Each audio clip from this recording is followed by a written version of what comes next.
Bonjour à tous, aujourd'hui je souhaitais vous présenter le tarot des vampires par Ian Daniels. Je ne l'ai que en anglais pour la simple et bonne raison que le prix en France a complètement éclaté. Il a été produit il y a déjà quelques années, mais malheureusement il n'a pas été réédité.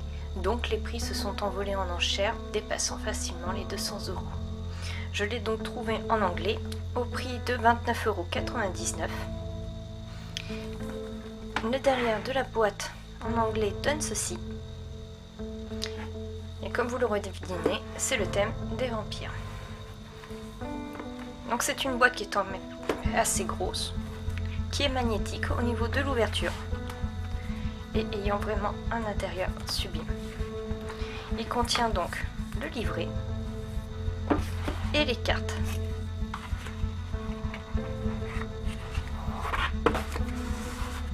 Voilà. Dans un premier temps, je vais vous montrer le livret. Donc je ne sais pas si ça va être la même chose en français ou pas du tout. Pour ceux qui ont la chance de l'avoir en français, je veux bien la réponse en commentaire.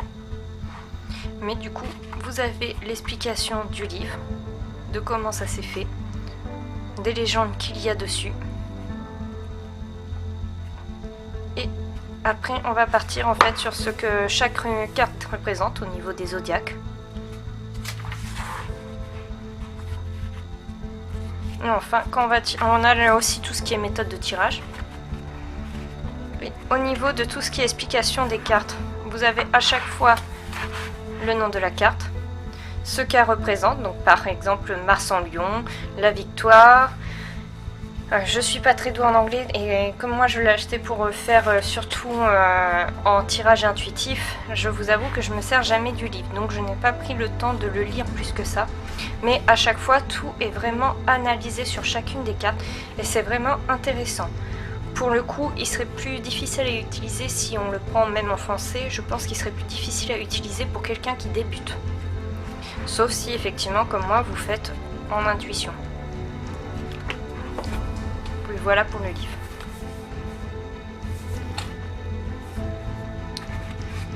Ici, je vais maintenant vous présenter les cartes. Au dos, une rose avec des ronces. Je la trouve vraiment magnifique. Le nom des cartes étant ici à chaque fois, souvent on voit bien des symboles sur les cartes.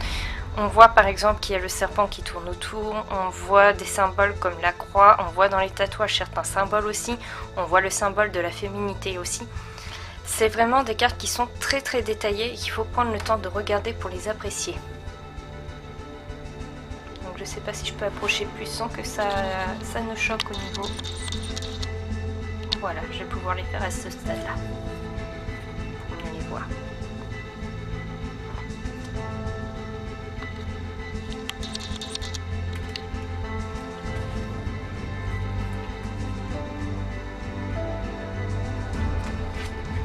Comme c'est un tarot, on a de quoi faire au niveau des cartes. Il faut aussi apprécier les cartes ayant du sang, forcément. Mais je les trouve vraiment belles. C'est pas le genre de carte qu'on a vraiment partout non plus.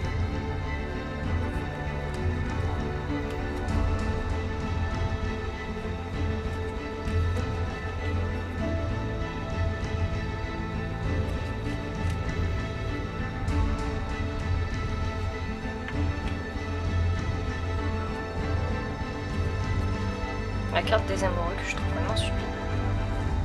La carte de la mort, je la trouve aussi sublime que terrifiante. Il y a vraiment des détails dessus qui m'impressionnent. Et c'est dingue aussi tous les petits détails qui se cachent à chaque fois dans chacune des cartes qu'il faut vraiment prendre le temps d'analyser.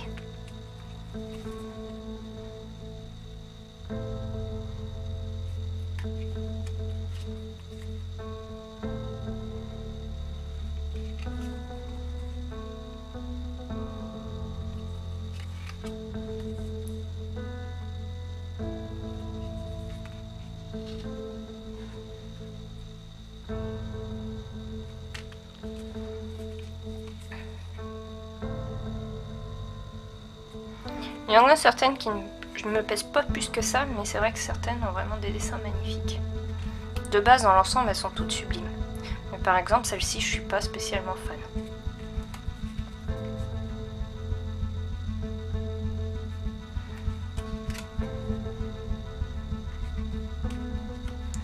Même au niveau des couleurs, je trouve que certaines ont des choix qui sont sublimes. Donc celle qui représente le personnage sur la boîte. Celle-là, je la trouve vraiment divine. Il y a vraiment des choses dessus qui sont impressionnantes à lire. Après, je peux comprendre qu'elle puisse mettre mal à l'aise certaines personnes.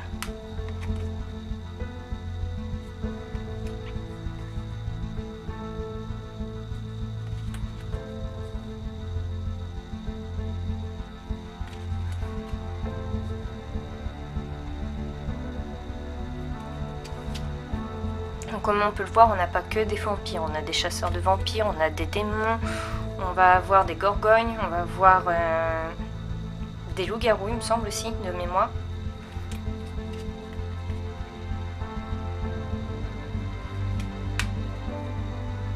Cette carte-là que j'aime beaucoup. Elle me fait penser au BD de la personnage Merci. Une BD qui est assez récente, le 3e tome étant sorti récemment.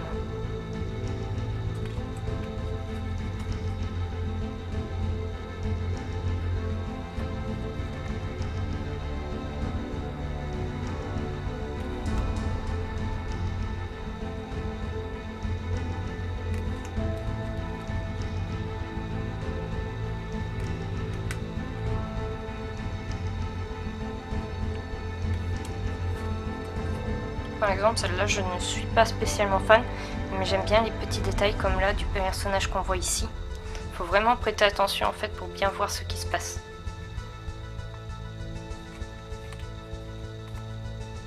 Celle-là, je la trouve très jolie. Pas spécialement des plus rassurantes, mais je la trouve très jolie.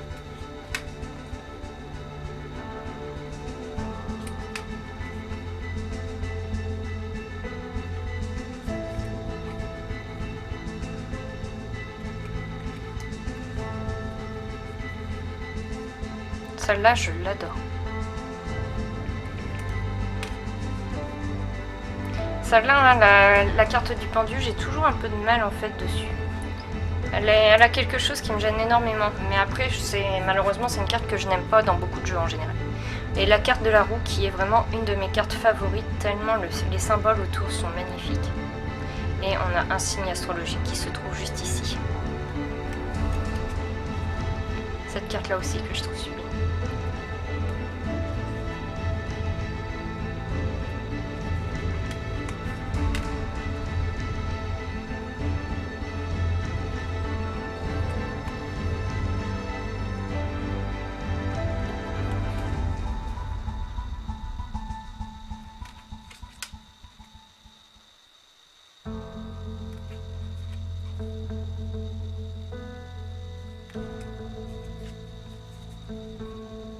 Celle-là que je trouve très intéressante, qui fait très humaine, qui a l'air très douce et en fait on voit qu'elle n'est pas si humaine que ça. À partir d'ici on voit que c'est une autre créature. Mais je trouve ça très intéressant justement à voir qu'est-ce qu'elle pourrait donner.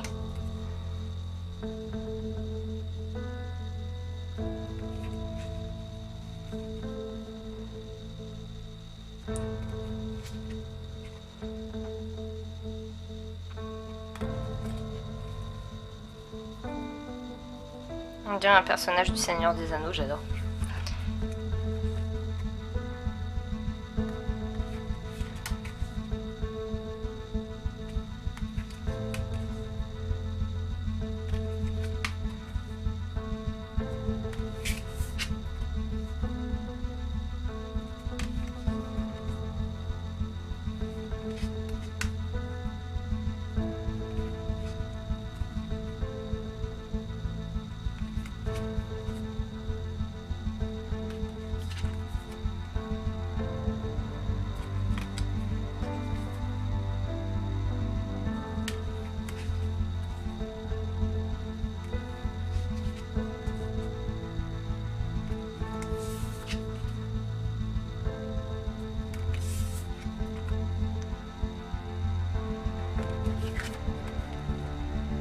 Et voilà pour les cartes. Donc comme vous le voyez, ce sont des cartes qui sont très très souples. J'aurais même peur de les abîmer facilement ou que le bord s'abîme facilement. Mais par contre elles sont très manipulables et même à mélanger. Donc je vais pas prendre tout le tas parce que pour montrer en vidéo j'ai peur d'en faire tomber. Mais même pour mélanger, ça se mélange très facilement. Donc voilà, j'espère que ça vous aura plu de découvrir ce jeu et je vous dis à bientôt et en vous remerciant de tout cœur. Au revoir.